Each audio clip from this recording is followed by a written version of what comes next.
Olá, pecuaristas. Bem-vindo ao primeiro episódio de Pecuária em Gestão. Hoje nós vamos entrevistar uma pessoa, um amigo, pecuarista, gestor em agronegócio, André Pinto. Obrigado por ter vindo para a gente bater um papo aqui de pecuária e gestão. Muito obrigado, Kennedy. Eu me sinto honrado por esse convite, né? Esse é o primeiro episódio de um quadro que eu acho que vai fazer muito sucesso, porque vai trazer muitas dicas, muitas experiências para as pessoas que estão na gestão aí da pecuária, né? E esse bate-papo descontraído, de uma certa forma, é muito enriquecedor para as pessoas. Bacana, agradeço. E esse tema, a ideia da gente criar esse episódio, esse podcast, é para conversar de um tema bastante importante, né? Que é a pecuária nacional e um foco de gestão, né? Olhar ela como com o olhar da gestão, que é uma das coisas que a gente entende que é grande potencializadora da melhora do resultado da atividade, tá? André, conta um pouco para nós aí como é que começou a sua história na pecuária. Kennedy, eu sou bisneto de pecuarista, neto de pecuarista e filho, né? Todo mundo conhece meu pai, o Newton Pinto, humorista, né, como artista, mas poucas pessoas sabem que ele também é pecuarista. E eu herdei essa paixão pela pecuária. Então, me formei em agronegócio, especializei na gestão de pecuária de corte, e então foi a paixão que me levou ao profissionalismo. Então, assim, é uma história, acho que de família mesmo. Transcende gerações aí, né? Já tá no DNA. Tá. Bacana.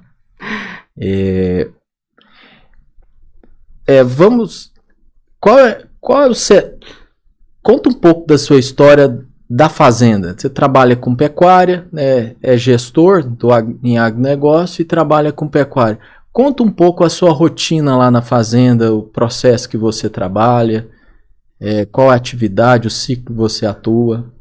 Kennedy, a gente trabalha com o ciclo completo, né? E a gente tem um manejo lá, um manejo gentil no curral, para agredir o mínimo possível os animais, porque o ambiente natural dele não é o curral, né? É o pasto. Sim. Então a gente faz o máximo para ter um bom manejo sem estresse. Lá nós temos um processo de rotacionado para todos os lotes de animais. Os únicos pastos que não são de rotacionado são alguns em volta do curral que a gente usa às vezes para enfermaria, para não misturar os enfermos com outros, né? A gente usa uma maternidade para ficar próximo à casa do funcionário que tem que olhar. E nós adquirimos também uma coisa que nos ajudou demais, tá ali, ó, berrante gestão pecuária. Você não tem noção tanto que isso foi bom para mim, não. Para estar acompanhando de mais perto, mensurando, porque sem mensurar, como é que nós vamos controlar, né? Você não tem como aparar as arestas do negócio. Então, um sistema de gestão aí foi determinante para a mudança de chave da fazenda. Muito mesmo. Para a gente, como a gente trabalha com ciclo completo, para a gente estar evoluindo essa genética do rebanho para ter cada vez mais resultado, por exemplo, eu coloco os animais no pasto e eu sei quantos tem lá, e inclusive aparece uma luzinha vermelha para animal que não está ganhando peso, não está performando como os outros, né? Indicador de Dessa forma a gente começa a analisar quem que é o pai daquele bezerro, daquela novilha, qual animal que não tá dando bom resultado, né? Aí dá condições da gente ter uma boa escolha na genética de touros, nas condições de manejo, né? Porque às vezes passou da hora de fazer um vermífugo nos animais. Então são N fatores. Até quando a gente ia no pasto, a gente tinha dificuldade de saber aquele bezerro ali, aquele bezerro mais mirradinho, quem que é a mãe dele? Nós precisamos descartar a mãe dele. Não sabia quem que era a mãe do bezerro. Tinha que ficar esperando o bezerro ir lá mamar, né? Então, hoje a gente chega lá, o animal tem um brinco na orelha. Sim. É um brinco identificador visual e na outra orelha tem um brinco que é um microchip. Ah, você trabalha com o RFID, com a radiofrequência. Sim, aí quando a gente tá lá no pasto, que você não tem o bastão leitor para passar na orelha do animal e ver qual que é a identificação dele, você digita o número do animal no celular. E ali já aparece todos os dados dele, quem que é o pai dele, quem que é a mãe dele, né? Se ele não tá ganhando peso é porque ele tá no processo de desmama, ou se, às vezes teve um dia que eu liguei pro Adriano, que é meu capataz, eu falei, ó, Adriano, tem um lote de fêmeas aí que elas não estão performando bem, não estão ganhando peso, assim, da forma que deveria ser. Ele falou, André, pode olhar aí a idade desses animais. Aí eu olhei e falei, é desmama nele? Exatamente, desmama. Então, de qualquer lugar que eu tiver, eu tô acompanhando os resultados, né? Informação é poder, né? Em qualquer negócio, né, André? Então, o que você está falando aí é que com o advento aí da implantação de uma tecnologia de gestão, um software de gestão, você começou a ter acesso a informações e começou a olhar a fazenda diferente, inclusive até questionando aí o colaborador sobre a questão do processo de produção. É um tema interessante. Como que foi a implantação disso aí com o Adriano, seu capataz, gerente de capataz lá da fazenda? Como foi a aceitação? Quais foram os desafios para implantar essa gestão? Olha, eu acho que isso aí, culturalmente, todos nós temos uma dificuldade de aceitar mudanças, coisas novas, né? Mas para ele, que já é uma pessoa instruída, gosta de tecnologia e é muito empenhado em ter melhor resultado, ele aceitou muito bem.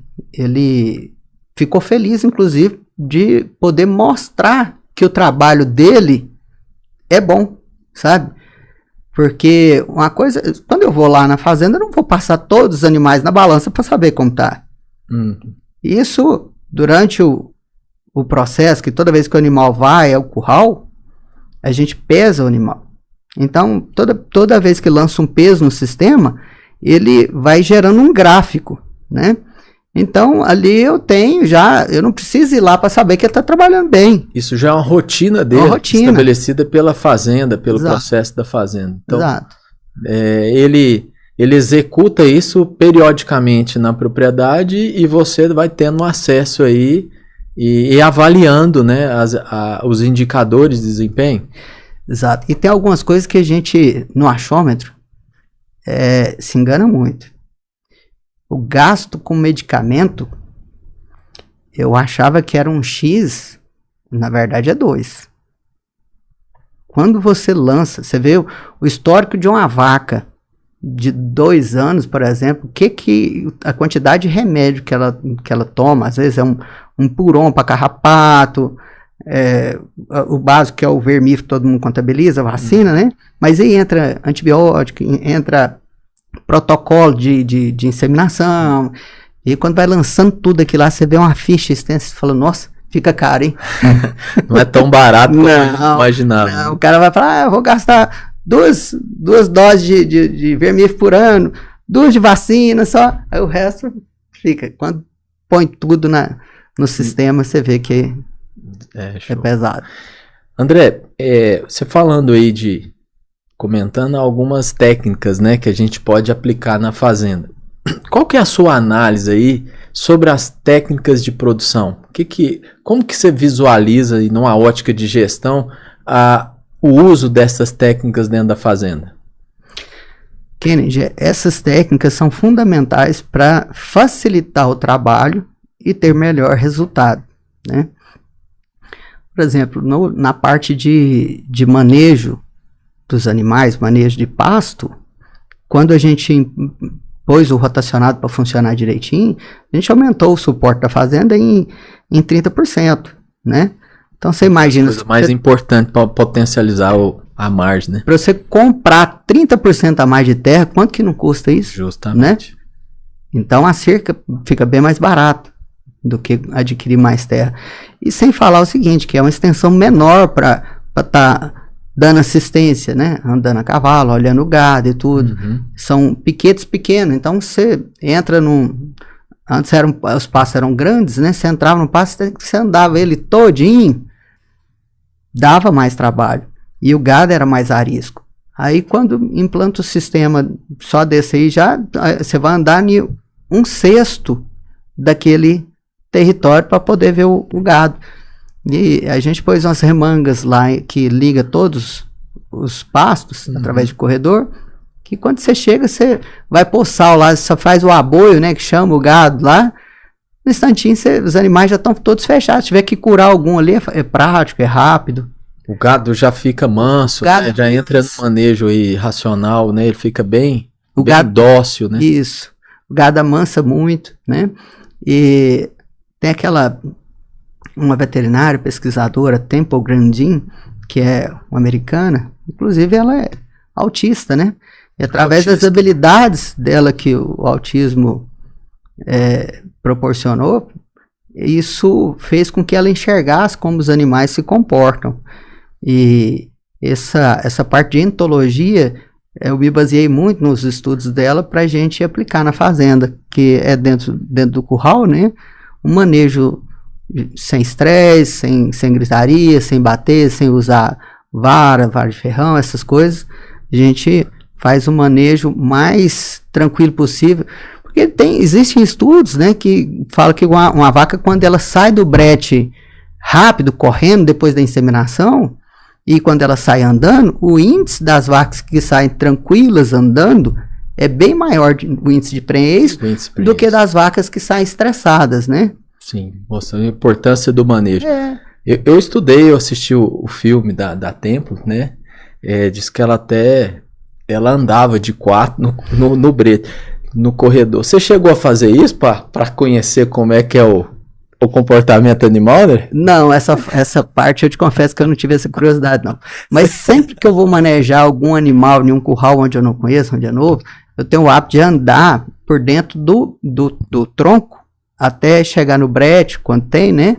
Para observar se não tem parafusos, pregos pontiagudos que possam machucar os animais na passagem, né? Isso é uma coisa que eu tenho hábito. Mas essa parte eu confio muito no que ela já fez. Então eu testei, deu certo, não tem essa necessidade, não. Até porque nas habilidades não são lá essas coisas. Bacana. Ô André, uma coisa que a gente percebeu já uma mudança grande da pecuária foi em nível de curral, né?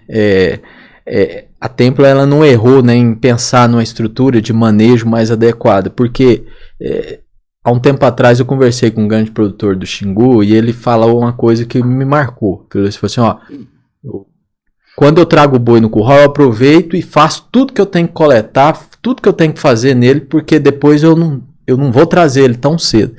E aquilo, um dia eu fiquei pensando e comecei a olhar o comportamento das fazendas e comecei a perceber essa tendência. Tem fazendas que a gente visita que hoje leva 3, 4 vezes apenas o animal no curral. E aí na hora que você vai olhar a operação, ele está coletando peso, ele está coletando, aplicando medicamento, vermífugo, ele está fazendo as apartações, ele já está aplicando o puron, né, ele já está fazendo uma avaliação do desempenho, né, ele está fazendo uma série de procedimentos de uma única vez que o animal passa no curral. E muito, né, hoje permite, por causa dessas evoluções aí do manejo racional, e também das tecnologias que foram surgindo, né? Por exemplo, o brete, antigamente a gente ainda tem muita fazenda que a balança é separada do brete, né? E muitas fazendas ainda que o manejo do animal é feito naquele tronco coletivo, né? Porque falam que é mais rápido. Mas na hora que você coloca várias funções para ser feitas ao mesmo tempo, várias coletas de informações, aplicações, aí não ganha do brete. E o brete protege o funcionário, colaborador, porque evita machucar, protege o animal, né? E você tem possibilidade de fazer várias coletas ao mesmo tempo do animal. Então, é uma tendência que a gente tem visto aí em fazendas que já estão bem evoluídas nessa questão de gestão, principalmente, né? E acredito que vai ser uma tendência, em pouco tempo, quase todas as fazendas vão ver a importância, né, de investir num brete, numa balança, num brinco de leitura, né, de um controle do animal, um software de gestão para processar essas informações, né, que é tão importante. A gente sempre discute que quando a gente está conversando com o produtor, muitas vezes ele está pensando assim, nossa, eu vou ter que pôr um software, eu tenho minhas planilhas, eu tenho meus papéis para anotar, agora eu vou ter que pôr um software, isso vai mudar muito a minha realidade. Às vezes não acredita que o funcionário vai adaptar. Às vezes não acredita que o funcionário vai adaptar na tecnologia, mas eu sempre faço uma analogia. Empresa urbana, muitas vezes ela tem 5, 6 softwares para rodar uma operação. A pecuária, o produtor está pensando no primeiro software. Então, e não pensa na capacitação do funcionário também, investir no funcionário. Investir no funcionário. E recentemente a gente teve até uma postagem aí que teve alta compartilhamento. Não só investir no funcionário, mas também acreditar naquele colaborador, porque que ele consegue executar uma evolução, né? E para nós é muito claro, porque o colaborador trabalha aquilo ali a vida inteira, então ele entende, não tem ninguém melhor do que ele para entender a rotina, o processo da fazenda. Então, quando a gente entrega, por exemplo, um celular, que é para ele coletar as informações, a gente só tem um trabalho de ensinar ele aonde clicar, o restante ele já sabe. Exato. Então é muito mais fácil. Olha, a gente já teve uma experiência há algum tempo atrás no Mato Grosso.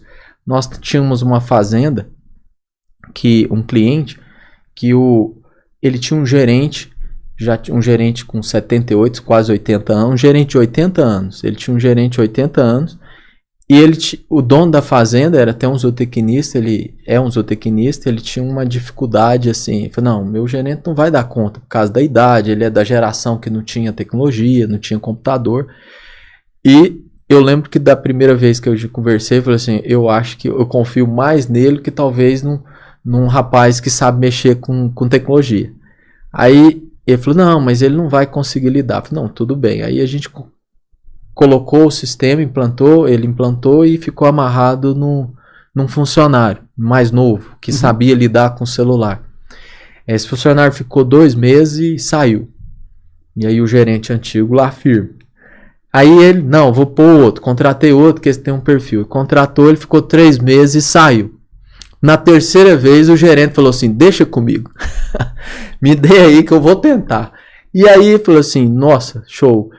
Aí o dono falou assim, não, agora eu tenho que escutar, né? Já foi falado isso lá atrás, eu fui tentando outra estratégia. Então agora eu tenho que tentar essa estratégia. E aí foi um sucesso absoluto.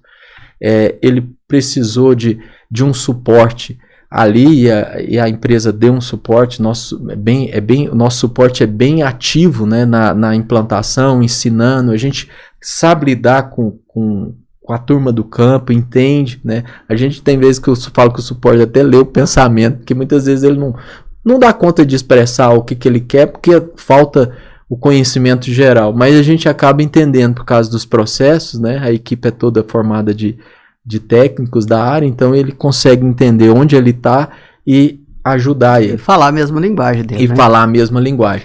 E foi um sucesso absoluto, né? E a partir desse momento a gente até comentou que se ele sabe mexer, é mais fácil ele clicar do que ele anotar, né? A gente criou uma máxima, porque a gente percebeu que a tecnologia ela veio para fazer a inclusão digital. Sim. Ela não veio para excluir, né? E aí quando a tecnologia ela encontra pessoas que entendem bem do que faz, ela fica muito mais fácil e bem mais... e aí ela faz a famosa inclusão social aí. Então hoje a gente tem fazendas que pessoas de 80 anos estão coletando informações, estão lidando, né? O computador, ele limitava muito as pessoas em questão de assim, o idoso tinha dificuldade com o computador, às vezes a pessoa do campo tinha mais dificuldade com o computador. Agora o celular não, eu tenho 2 avós, uma de 93 anos e outra de 90, e você acha que elas ficam no zap o tempo inteiro. Rede social, o óculos ali, Então, assim, o celular ele veio para quebrar essa barreira, né? Ele levar a informação a todos. E para o campo isso é de suma importância. Até falo o seguinte, hoje qualquer negócio que você for fazer, se não tiver como você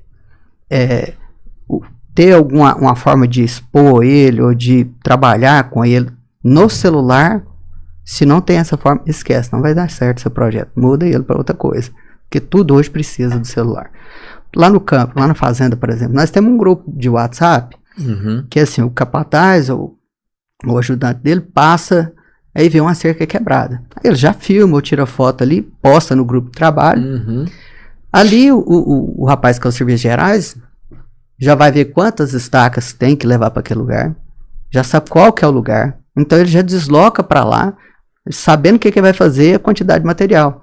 Dali ele já posta que foi executado o trabalho, né? E daqui eu estou acompanhando o que está quebrando, o que está sendo consertado, qual que é a rotina da fazenda.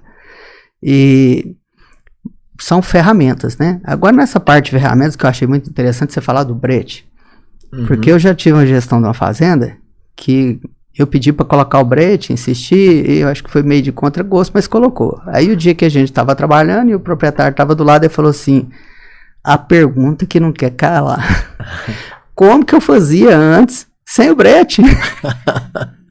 Ele não chega. Como que eu fazia? Porque uma vez você coloca um animal no brete, ali se tiver um problema de casco, você já resolve.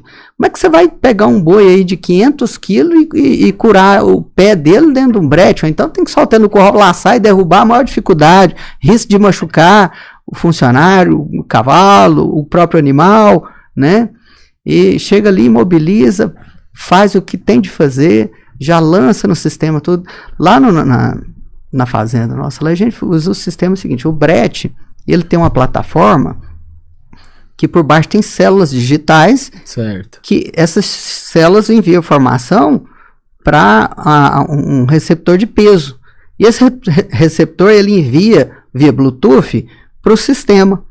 Então toda vez que o animal sobe no brete para executar uma vacina ou qualquer que seja o manejo, inseminação, ele já é pesado automaticamente. Então e o funcionário nem digita o peso. Ele nem precisa digitar, ele só dá um enter ali na hora que estabilizou a balança e já coletou já o peso, né? Então todo manejo que é feito, os animais são pesados.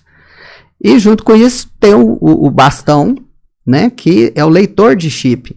O animal está lá contido, só passa perto ali o bastão e já vai ler, ó, o peso que foi coletado é do animal X. Ali é o CPF dele, aquela numeração que o bastão coleta. Já tem toda a ficha dele, quem que é o pai, quem que é a mãe, quais foram os últimos pesos, quais os medicamentos que foram feitos nele, né? E então isso aí gera pra gente dados para a gente analisar e tomar decisões. Só que o pecuarista acha que o lucro do gado é muito pequeno e não dá para comprar esse tipo de ferramenta, acha muito caro. Vai investir uns 60, 70 mil reais nos dias de hoje, né? Na data que nós estamos gravando aqui. Sim. Só que é o seguinte, você vai comprar uma fazenda, o sujeito paga 20 milhões, mas tantos milhões no gado. Só sugerindo assim, que tem muita gente que tem fazenda de 20 milhões e não tem uma ferramenta dessa. E essa ferramenta vai ser fundamental, essas ferramentas, né, serão fundamentais para as tomadas de decisões, para ele maximizar o lucro dele. Então investe tanto no negócio, é como se você construísse as paredes e depois faltar móvel dentro, né? Não justifica isso. André, se fizer a conta, a gente já fez uma conta lá na empresa, qual é o custo, a representação desse gasto em kit de gestão, né? Equipamento da parte de gestão, controle, né? Sim.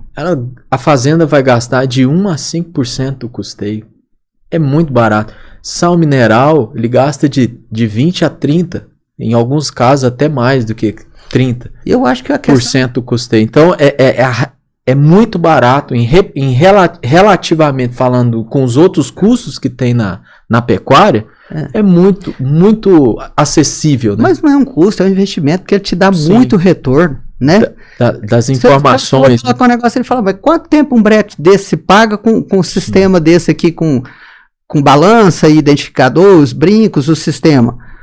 Olha, se você aparar as arestas ali do que está dando errado, de vaca que não está parindo, de animal que não está performando, não está ganhando peso direito, e de todo o processo, né? Então, nas tomadas de decisões, você vai maximizar tanto seu lucro, é rapidinho que ele se paga. Eu nem olho por esse lado que você falou assim, isso vai custar X, porque o que importa é o que dá de retorno. Eu não quero saber quanto me custa, eu quero saber quanto que vai me dar de lucro. Né? Fazenda é investimento. Né? Agora, se for para casa da gente, vai falar, compra a mulher, eu quero comprar uma mesa nova. Aí, quanto que custa isso aí? O bezerro, aí tem que fazer a conta em bezerro, né? Quantos bezerros eu vou gastar? Você falando esse negócio de quantos bezerros eu vou gastar, eu achei interessante porque é o seguinte, nós estamos passando por momentos difíceis na pecuária em relação à crise, né? O próprio ciclo pecuário, ele passa por fases com que a pecuária fica com um lucro muito pequeno. Sim. E nós estamos passando por um momento delicado agora. E, então, tem muita gente que ingressa na pecuária, é mais fácil o quê? Engordar. Então, eu vou engordar boi. Só que quando você compra o bezerro, a boiada está pronta, o boi quando fica pronto, não adianta você ficar segurando ele no pasto, não. Porque Sim. não vai... Ele vai comer muito para gerar pouco peso, então é melhor você pôr outro bezerro no lugar. Né? Começa a comer o lucro. A inversão, a conversão alimentar dele cai e começa a comer o lucro. E então eu fui invernista de engordar durante muitos anos.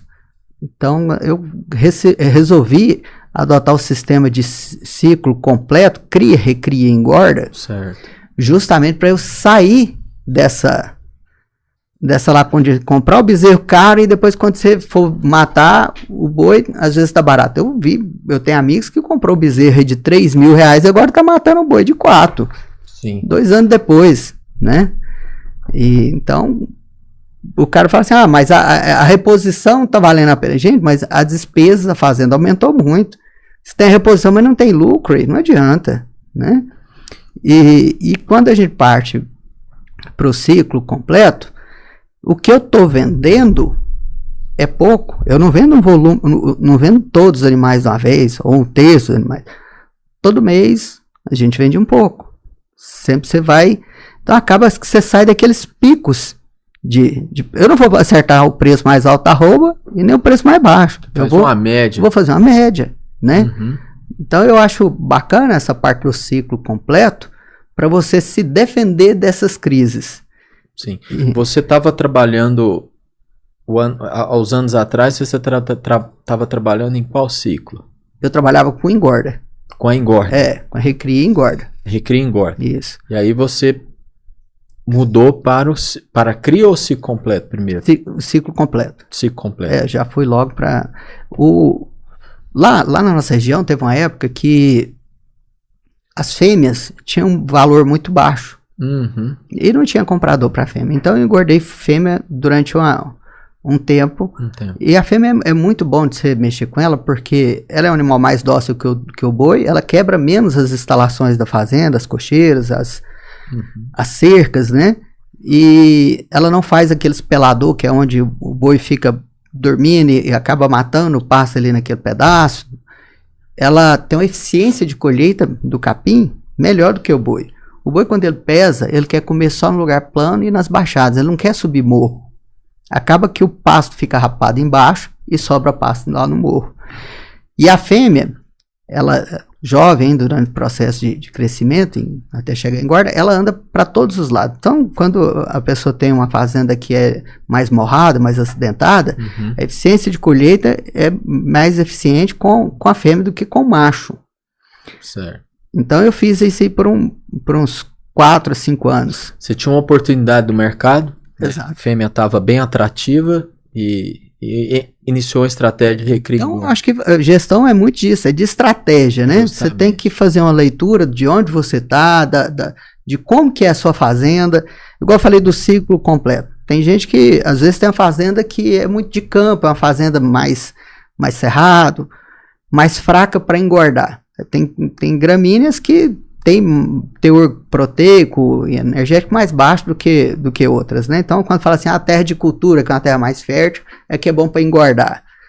Mas hoje, com o que a gente tem de oportunidade, às vezes você pega, minha terra é mais fraca, não dá para fazer o ciclo completo, mas pega um pedacinho ali, ó, aduba, e faz um rotacionadinho, só para você ir jogando o gado para dar acabamento ali. Cria mais extensivo, quando vai chegando perto do acabamento, você joga ali, dali você começa a acelerar o ciclo para poder tirar os animais, né?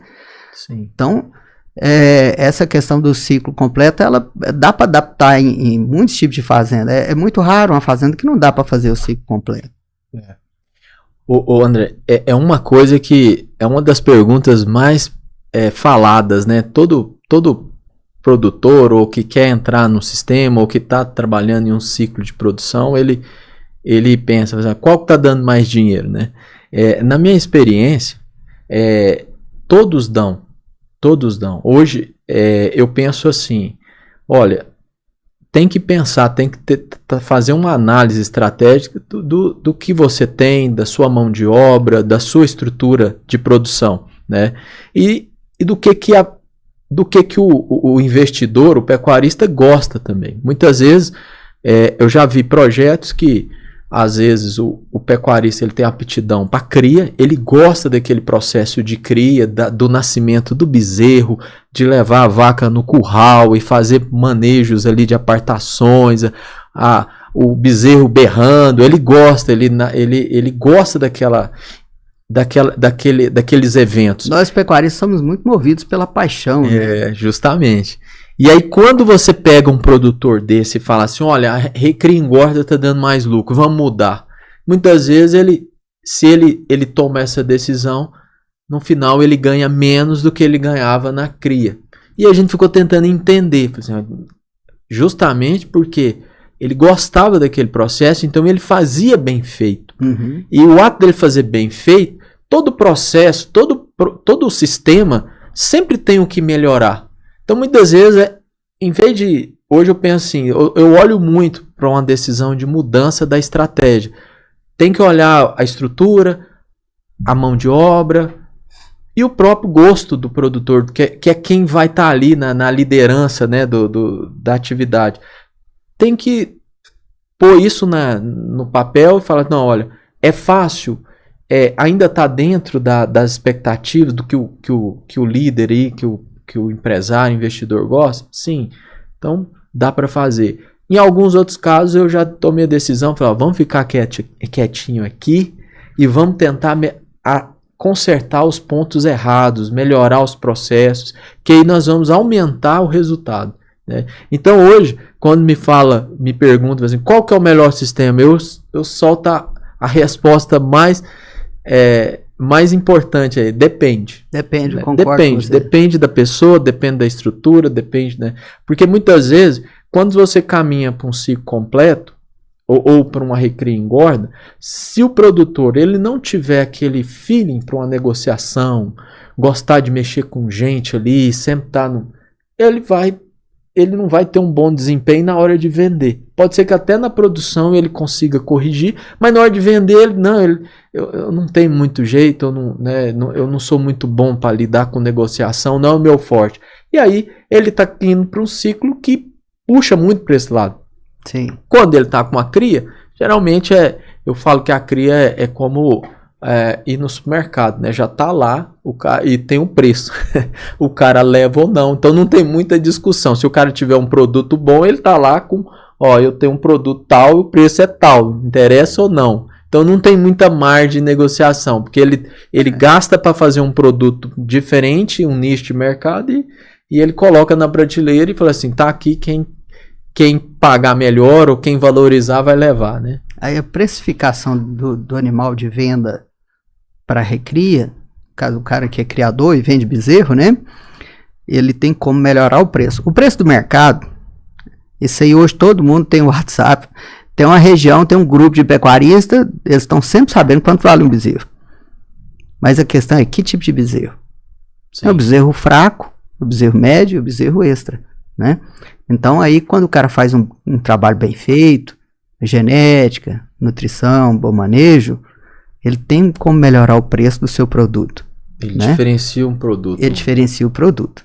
Quando a gente está com o animal pronto para vender, quem põe o preço não somos nós. É o frigorífico. É o mercado. É muito difícil trabalhar com pecuária por causa disso. Porque todo supermercado, qualquer lugar que você for, no seu trabalho, são os empresários que vão colocar o preço na mercadoria. E nós produzimos, mas quem coloca o preço não somos nós. E agora nessa parte do bezerro, quem vende o bezerro tem essa oportunidade, né? E isso é uma característica da atividade. Na verdade, é uma característica do agro. O agro, ele é de processos e finanças, né? Tem um grande estudioso aí da parte de estratégia, que é o Porter. Ele define os negócios do mundo em 4 negócios, né? E você tem os negócios de estratégia e finanças, né? Processos e finanças. Uhum. Você tem os negócios de diferenciação, você tem negócios de inovação e tecnologia, e tem negócios de esse terceiro eu esqueci qual que é. Mas os grandes estrategistas aí, eles definem os negócios em 4 só, no mundo inteiro. E a pecuária, o agro, ele encaixa em processos e finanças. Então, por mais que você produza um produto melhor, ele não tem um preço muito diferenciado daquele mesmo produto, da mesma qualidade no mercado. Exato. Então, o preço é dado pelo mercado. Então, o que sobra para o produtor, para o pecuarista, é da porteira para dentro. Porque, veja bem, o preço já está definido pelo mercado. Porque a gente trabalha com commodity. Então, isso é uma característica da commodity. E a commodity tem uma outra característica que o produtor tem que ficar muito atento. Ela perde valor ao longo do tempo. Então, a arroba de 60 é muito mais cara do que a arroba de hoje. Para isso tem que produzir mais. Então, tem que ser mais eficiente, tem que partir para a produtividade. E quando a gente fala isso, tem que olhar da porteira para dentro. E é diferente, por exemplo, de uma bolsa, né? Vamos dizer, a bolsa da Louis Vuitton. Ela deve gastar, na pior das hipóteses, aí, R$1.000, R$2.000 numa bolsa com a linha de ouro, qualquer coisa diferenciada que ela faz, mas ela agrega marketing e ela consegue vender isso por 25 mil. Eu acho que você tá por fora de preço de bolsa, né? Mas deixa pra lá. Essas bolsas é acima de 30. Não, pois é, mas tô falando que o custo dela é 1.000 a 2.000, só que ela consegue agregar marketing que vende de 25 a 30. Sim. Coisa que a gente não consegue fazer. A commodity não tem como você pôr marketing nela, não tem como você manipular coisas para poder melhorar o preço daquilo. Você tem como fazer o seguinte, produzir mais. Mas esse produzir mais nem sempre é sinônimo de lucratividade. De lucro, então, né? A gente tem que encontrar um ponto ótimo, né? Sim. Que você produz muito, mas ao mesmo tempo o lucro acompanha. Porque chega um ponto que a produção aumenta muito e o lucro cai, né? A gente sabe que se você for tratar de um boi aí na ração e no confinamento, ele vai sair rápido, você vai aumentar muito a sua produtividade. Você aumenta o faturamento, exatamente. Mas não quer dizer que vai aumentar. Mas você vai aumentar o imposto, sim, que você tem que pagar, você vai aumentar o operacional, o gasto com alimentação é altíssimo, né? A rotatividade vai aumentar, que gera mais despesas, então você não vai ter tanto lucro. Às vezes você ter aí você fala assim, então no sal, só no sal, deixa lá. Aí o boi vai, depois de bezerro, ainda fica 2 anos e meio no pasto. Aproximadamente, né, dependendo do animal. E aí você contabiliza e fala, não, então se eu colocar um proteinadinho aqui, ao invés de pôr ele só no sal, no sistema extensível, pôr ele no confinamento, vou cercar a vida do meio aqui para ver. Aí teve uma vez que eu fiz uma conta do proteinado, e eu vi que o que encurtava no processo de matar um boi só no sal mineral, a economia que eu tinha de sal, que ficava muito mais tempo, sim, economia de pasto e economia de funcionário, medicamento, esse negócio, fazia com que o proteinado, mesmo ele sendo mais caro, se tornava mais viável financeiramente, né?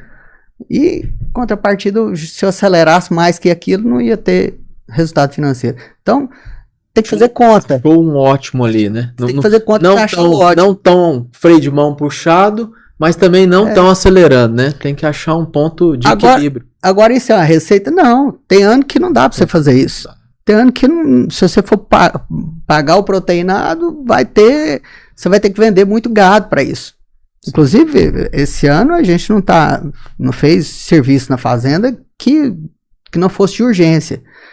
Por exemplo, tem que fazer pulverização de herbicida, essas coisas, a gente está prorrogando tudo. Por quê? Porque eu tenho que abrir mão de uma quantidade grande de gado para fazer esse serviço, né? Tá numa baixa. Exatamente. Então eu vou esperar chegar num ponto mais otimizado para que eu venda menos gado e faça essas benfeitorias. Esses investimentos. A fazenda às vezes tem essas coisas que ajudam a gente para se tornar mais maleável, né? Mas tem certas coisas que não dá, porque você tem que atender o tempo da natureza e não o seu, né? Isso. E o mercado aí atualmente tá um desafio, né? Tá. O mercado teve uma baixa aí né? E os custos não vieram junto, né? Houve uma mudança de mercado, né? Mas o preço caiu muito rápido e os custos de produção não vieram, né? Estão descendo, mas eles não vieram na mesma velocidade que caiu o faturamento, né? Porque os gastos, tem muitos gastos que a gente tem que vem de commodities exportadas também, né? Que vai ser dolarizado. Tem o arame, aço, é um custo alto para a fazenda, né? Aí você pega a mão de obra, que é em salário, todo ano atualiza, os custos são atualizados. E a parte da arroba, ela não é sempre atualizada, passa por processo de valorização e desvalorização. Há 2 anos atrás, eu matei boi a R$300 a arroba, hoje é 200, né? Então, pela lógica, tinha que ser aumentando um pouquinho cada vez mais. Sim. Como as coisas do nosso gasto aumenta teria que ter. Mas não segue essa lógica. Então, a gente tem que tomar muito cuidado para... Por isso tem que ter... investir em estratégias de informação, controle de informação, para fazer uma boa análise, uma boa gestão do processo. A minha visão da pecuária, a pecuária hoje, menos de 10% das propriedades do Brasil aí investe em gestão, né? Tem um software, tem um controle, trabalha com planejamento. São no máximo 10% aí jogando por alto, né? Ainda dando uma margem boa. Você tem 90% das fazendas do Brasil, fazendas ainda bem tradicionais, bem com gestão bastante amadora, né? Eu fiquei analisando, né, por que é assim, né? Você não vê esse comportamento em empresa urbana. Hoje, a empresa urbana nasce uma startup aí mesmo, ela já tem todo um processo bem definido, organização, equipe, né? E a fazenda ainda igual você estava falando no início, é um patrimônio grande, né? E muitas vezes com resistência em gastar alguns poucos reais em gestão, controle, né? Essa mudança de paradigma, ela tem acelerado mais depois que a lavoura se tecnificou bastante. A lavoura está muito na frente da pecuária em tecnificação, né? Então, chegou o ponto de o cara tá plantando soja do lado, aí o sujeito tá lá com a fazenda toda cheia de cupim, pasto rapado, degradado, né? Baixa lucratividade. Aí ele começa a perceber que o vizinho dele tá trocando de carro, né? Tá com a casa melhor que a dele, tá na situação melhor. Se ele não é uma pessoa ainda que quer mexer com isso, o que ele faz? Muitas pessoas proprietárias de fazenda são idosos. É um patrimônio muito grande que a pessoa leva muito tempo para adquirir. Então a maioria são idosos. Então ele chega ao ponto de arrendar, alugar, né? Ele sai. E está acontecendo muito isso. Só que com essa competitividade da lavoura com a pecuária, está fazendo muita gente repensar Eu não quero sair da pecuária. Eu gosto. Isso aqui é o que eu sei fazer. Eu sei mexer com isso e tal. Então eu vou procurar mudança, vou procurar estudar, vou procurar uma consultoria, e isso está fazendo as pessoas abrir mais a mente sobre o processo de gestão, de tecnificação da pecuária. Eu tenho acesso assim, a muitos grupos que estão no processo de sucessão, né? E eu fiquei analisando assim, muitas vezes eu deparo que está com o pai ou com o avô ali do lado e a geração nova, né? E eu fico pensando, o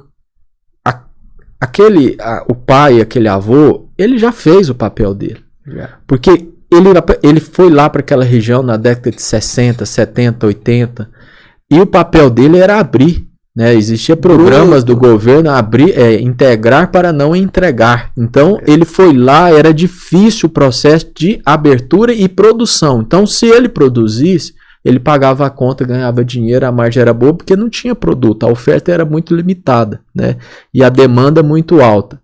Agora nós estamos numa fase que já abriu, já estabeleceu, agora já está vindo a melhoria de infraestrutura, estradas, né?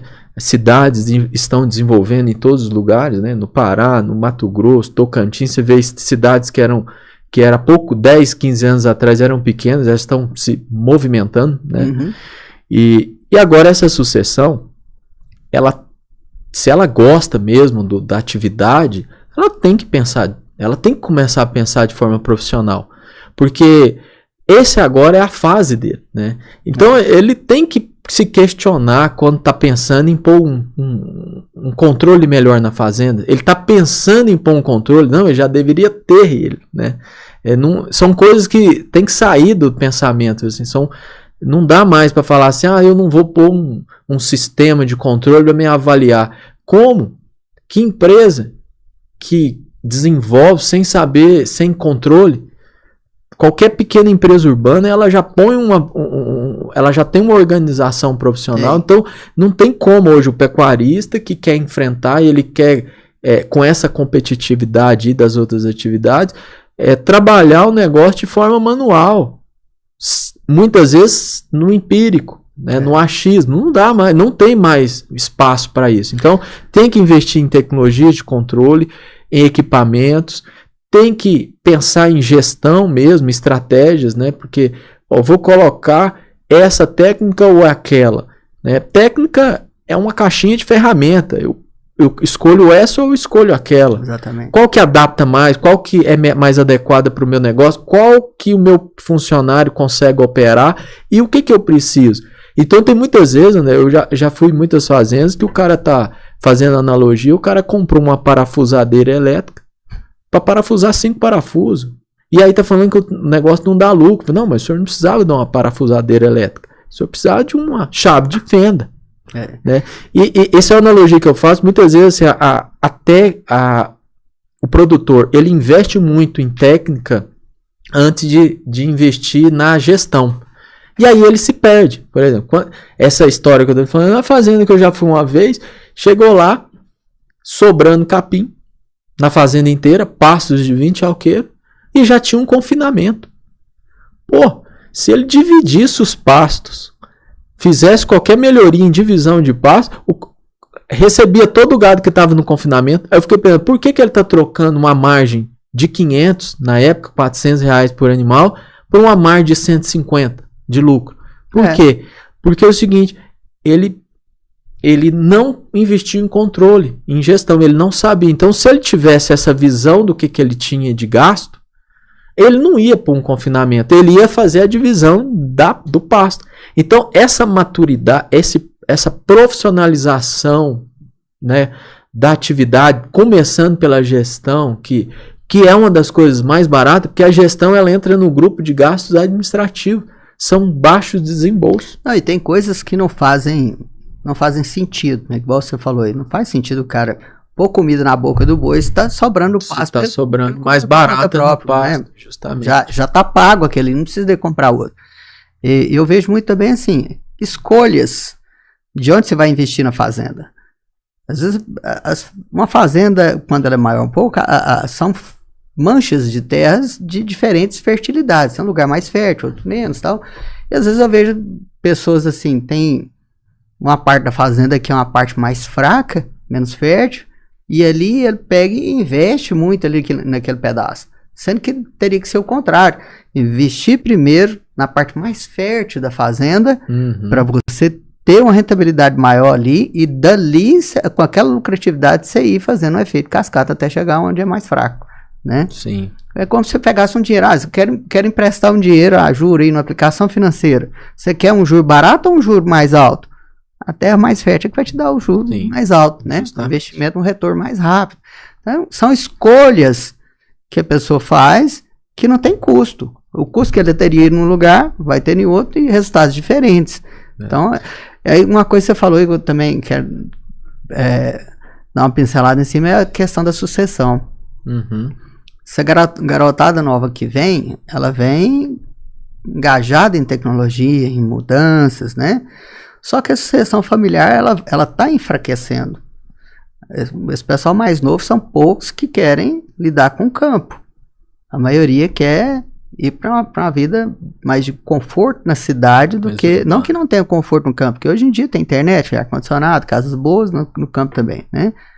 Mas eu acho que a agressividade de algumas política ambiental, são tantas coisas que dificulta a vida do pecuarista, insegurança jurídica, né? E muitas outras, que está fazendo com que muitos filhos não queiram mais seguir o caminho dos pais. Acaba vendendo para uma outra empresa agropecuária maior, essas coisas assim, que tem uma gestão lá em São Paulo, um grupo, vamos supor, e que tem os funcionários ali. Mas essa coisa familiar, ela está diminuindo. Sim. Está diminuindo. E isso, futuramente, pode ser um problema, né? Sim, vai. Qual que é o sonho do fazendeiro? É formar o filho em quê? Veterinária? Médico, engenheiro, advogado. Ele vai ficar no campo? Não. E às vezes o cara pode trabalhar a vida inteira numa determinada profissão na cidade, que ele nunca vai conseguir adquirir o patrimônio que o pai fez. Talvez se ele estivesse fazendo a boa gestão do patrimônio do pai, ele ganharia mais do que naquela profissão, né? E a atividade pecuária é uma das poucas atividades que ela permite, se você implantar algumas metodologias de gestão, controle, né, ela permite você ter outro negócio. Permite. Agricultura não, você tem que estar lá dentro, né, ou você está pagando uma pessoa para te representar bem, né, que não seria barato, mas a pecuária ela permite, se você incrementar algumas tecnologias, principalmente de gestão, ela permite esse médico ter a atividade dele autônoma na cidade, ao mesmo tempo monitorando, acompanhando, gerindo a atividade no campo, né? Então, eu já tive a oportunidade de conversar com alguns médicos que os pais são pecuaristas, né? E quando eu tenho a oportunidade, eu falo isso, olha, a pecuária ela não te tira da sua outra profissão, né? Mas se você tocar junto, lá na frente, né? Eu tenho um cliente que ele é médico e ele sempre gostou de fazenda, e hoje ele aposentou na medicina e ele tem um negócio de pecuária grande rodando, né? E está dos mais satisfeitos. Fala, graças a Deus eu não parei de mexer. Né? Ele investiu, ele foi colocando um dinheiro na atividade. Hoje ele tem um patrimônio grande, muito maior do que muitos médicos que às vezes só investiu na profissão, né? Investiu só na profissão ali, investiu numa clínica, no hospital e às vezes aquele outro produtor que investiu nessa outra atividade conjunta, hoje ele tem uma situação financeira muito confortável, ele tem um patrimônio bem considerável, né?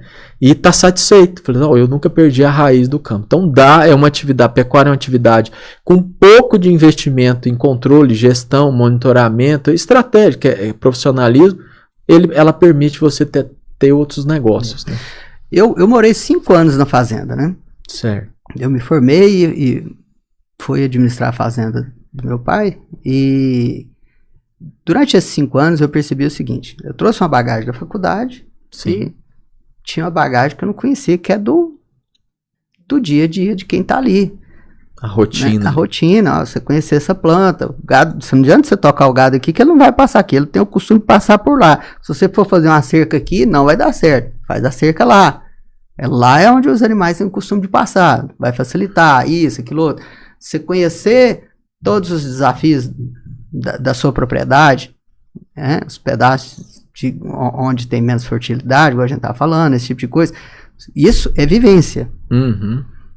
E o cara que tem outra atividade, ele não vai ter essa vivência. Então, para ele ter sucesso, o que eu tenho que fazer?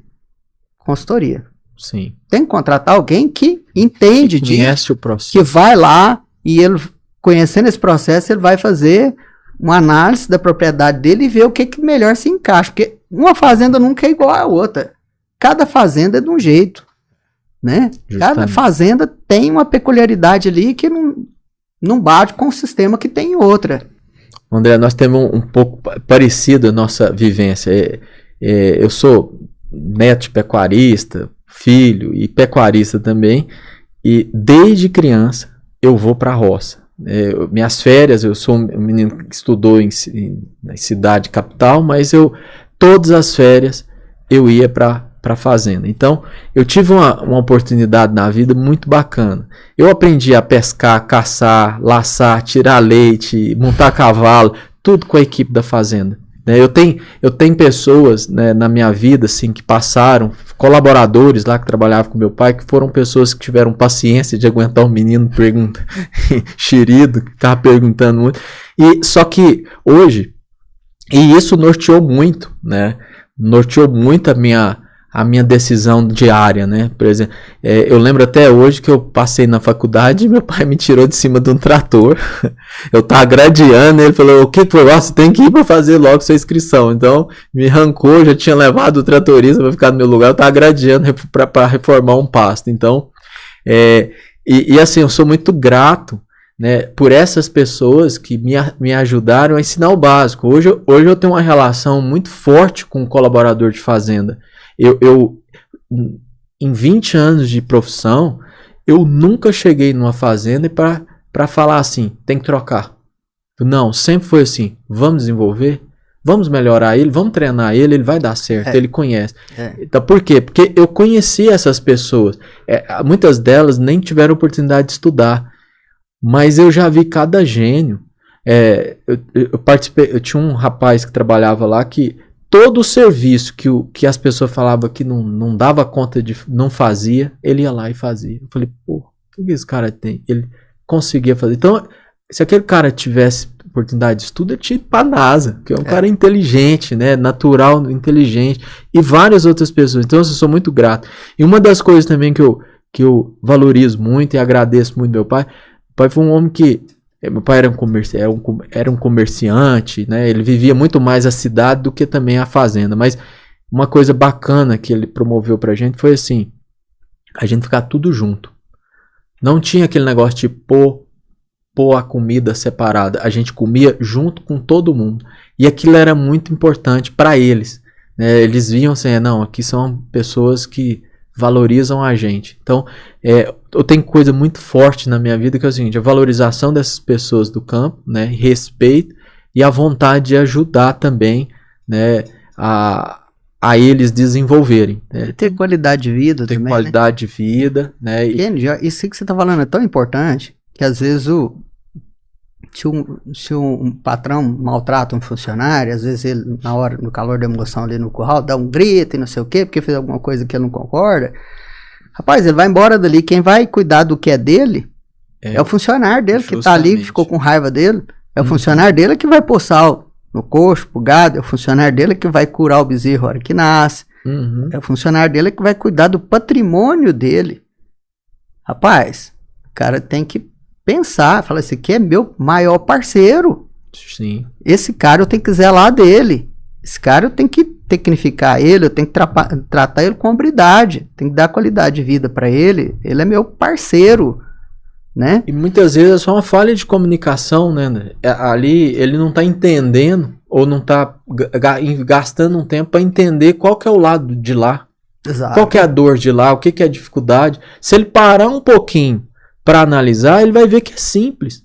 E ele dá para ele prover essa mudança rapidamente, melhorar essa integração entre as partes.